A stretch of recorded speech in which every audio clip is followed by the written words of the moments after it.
Parts of Lincoln have been around since medieval times.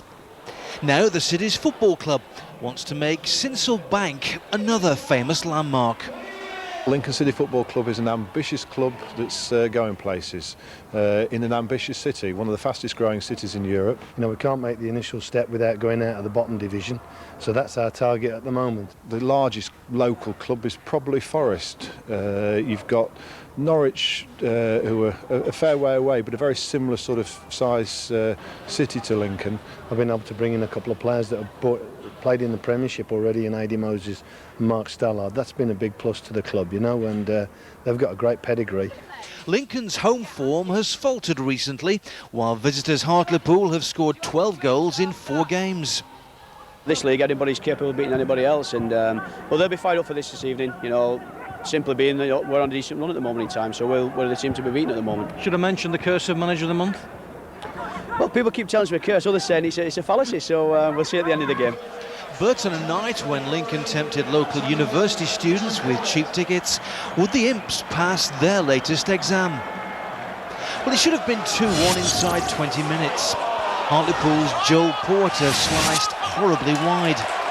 Lincoln set up Mark Stallard, but the other number 9 also failed to hit the target. Then Porter, unbelievably, missed from, well, 6 inches out. For a masterclass in finishing, enter Lincoln's Jamie Forrester. He latched on to Stallard's through ball and probably hasn't struck a better goal at his previous 10 clubs. The lead should have been doubled, but Lee Frecklington couldn't repeat Forrester's technique. Forrester, a real imp all night, thought he'd earned a penalty in the second half. Referee Pat Miller wasn't convinced. Matty Robson was Hartlepool's most consistent threat. This run and effort was close. Hopes of a revival ended minutes later when poor marking left Jeff Hughes all alone. Time and space for him to stroke in his first goal of the season. Hartlepool weren't done, and Alan Marriott produced 2 fine blocks.